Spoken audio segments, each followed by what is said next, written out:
Poor fellows!" He moved away as he said this, but seeing that Nicholas was about to speak, good naturedly slackened his pace, as if he were unwilling to cut him short. After a little of that hesitation which may be sometimes observed between two people on the street who have exchanged a nod, and are both uncertain whether they shall turn back and speak or not, Nicholas found himself at the old man's side.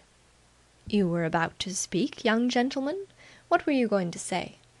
"Merely that I almost hoped, I mean to say thought, you had some object in consulting those advertisements," said Nicholas. "Aye, aye. What object now, what object?" returned the old man, looking slyly at Nicholas. "Did you think I wanted a situation now, eh? Did you think I did?" Nicholas shook his head. "Ha, ha!" laughed the old gentleman, rubbing his hands and wrists as if he were washing them. "A very natural thought, at all events, after seeing me gazing at those bills. I thought the same of you at first, upon my word I did." "If you had thought so at last, too, sir, you would not have been far from the truth," rejoined Nicholas. "Eh?" cried the old man, surveying him from head to foot. "What? Dear me, no, no! Well-behaved young gentleman reduced to such a necessity? No, no, no, no!" Nicholas bowed, and bidding him good morning, turned upon his heel. "Stay," said the old man, beckoning him into a by-street, where they could converse with less interruption. "What do you mean, eh?" "Merely that your kind face and manner, both so unlike any I have ever seen, tempted me into an avowal which, to any other stranger in this wilderness of London, I should not have dreamt of making," returned Nicholas. "Wilderness? Yes, it is. Good. It is a wilderness," said the old man with much animation. "It was a wilderness to me once. I came here barefoot. I have never forgotten it, thank God!" And he raised his hat from his head and looked very grave. "What is the matter? What is it? How did it all come about?" said the old man, laying his hand on the shoulder of Nicholas and walking him up the street. "Your eh?" laying his finger on the sleeve of his black coat. "Who is it for, eh?" "My father," replied Nicholas. "Ah!" said the old gentleman quickly. "Bad thing for a young man to lose his father. Widowed mother, perhaps?" Nicholas sighed. "Brothers and sisters too, eh?" "One sister," rejoined Nicholas. "Poor thing, poor thing! You are a scholar too, I dare say?" said the old man, looking wistfully into the face of the young one. "I have been tolerably well educated," said Nicholas.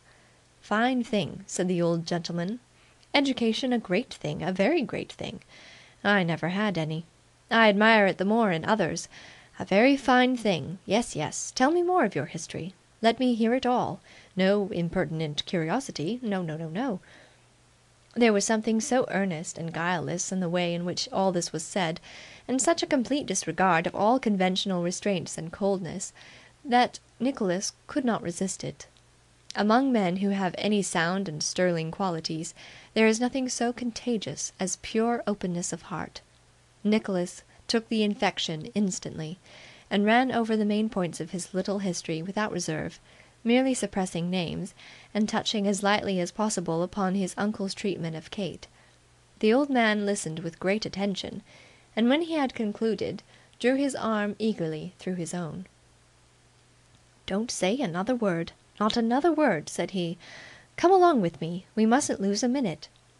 So saying, the old gentleman dragged him back into Oxford Street, and hailing an omnibus on its way to the city, pushed Nicholas in before him, and followed himself.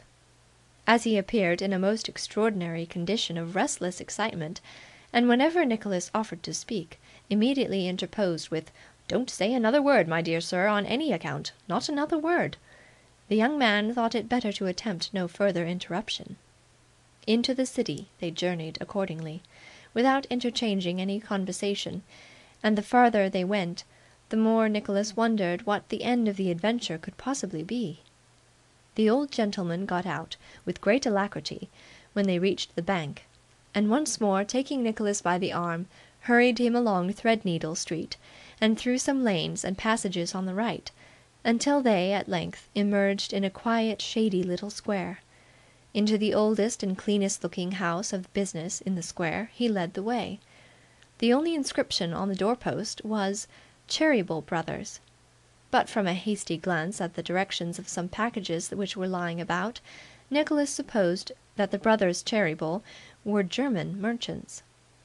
Passing through a warehouse which presented every indication of a thriving business, Mr. Cheeryble, for such Nicholas supposed him to be from the respect which had been shown him by the warehousemen and porters whom they passed, led him into a little partitioned-off counting-house, like a large glass case, in which counting-house there sat, as free from dust and blemish as if he had been fixed into the glass case before the top was put on, and had never come out since, a fat, elderly, large-faced clerk, with silver spectacles and a powdered head.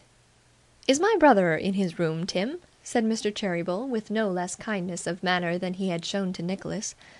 "Yes, he is, sir," replied the fat clerk, turning his spectacle-glasses towards his principal and his eyes towards Nicholas. "But Mr. Trimmers is with him." "Aye, and what has he come about, Tim?" said Mr. Cheeryble.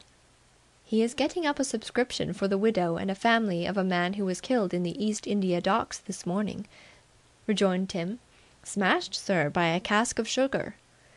"He is a good creature," said Mr. Cheeryble with great earnestness. "He is a kind soul. I am very much obliged to Trimmers. Trimmers is one of the best friends we have. He makes 1,000 cases known to us that we should never discover ourselves. I am very much obliged to Trimmers." Saying which, Mr. Cheeryble rubbed his hands with infinite delight, and Mr. Trimmers, happening to pass the door that instant, on his way out, shot after him and caught him by the hand. "I owe you 1,000 thanks, Trimmers, 10,000 thanks. I take it very friendly of you, very friendly indeed," said Mr. Cheeryble, dragging him into a corner to get out of hearing. "How many children are there? And what has my brother Ned given, Trimmers?" "There are 6 children," replied the gentleman, "and your brother has given us £20. My brother Ned is a good fellow." "And you're a good fellow too, Trimmers," said the old man, shaking him by both hands with trembling eagerness. "Put me down for another 20. Or stop a minute. We mustn't look ostentatious. Put me down £10, and Tim Linkinwater £10. A cheque for £20 for Mr. Trimmers, Tim. God bless you, Trimmers, and come and dine with us some day this week. You'll always find a knife and fork, and we shall be delighted. Now, my dear sir, cheque from Mr. Linkinwater, Tim. Smashed by a cask of sugar, and 6 poor children. Oh dear, dear, dear, dear!" Talking on in this strain as fast as he could, to prevent any friendly remonstrances from the collector of the subscription on the large amount of his donation, Mr. Cheeryble led Nicholas, equally astonished and affected by what he had seen and heard in this short space, to the half-open door of another room. "Brother Ned," said Mr. Cheeryble, tapping with his knuckles and stooping to listen, "are you busy, my dear brother, or can you spare time for a word or two with me?" "Brother Charles, my dear fellow," replied a voice from the inside, so like in its tones to that which had just spoken, that Nicholas started and almost thought it was the same. "Don't ask me such a question, but come in directly." They went in without further parley. What was the amazement of Nicholas when his conductor advanced and exchanged a warm greeting with another old gentleman, the very type and model of himself! The same face, the same figure, the same coat, waistcoat and neckcloth, the same breeches and gaiters, nay, there was the very same white hat hanging against the wall. As they shook each other by the hand, the face of each lighted up by beaming looks of affection, which would have been most delightful to behold in infants, and which, in men so old, was inexpressibly touching. Nicholas could observe that the last old gentleman was something stouter than his brother.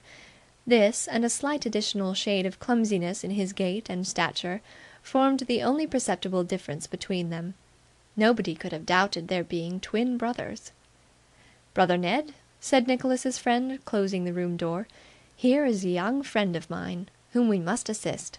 We must make proper inquiries into his statements, in justice to him as well as to ourselves, and if they are confirmed, as I feel assured they will be, we must assist him. We must assist him, brother Ned." "It is enough, my dear brother, that you say we should," returned the other.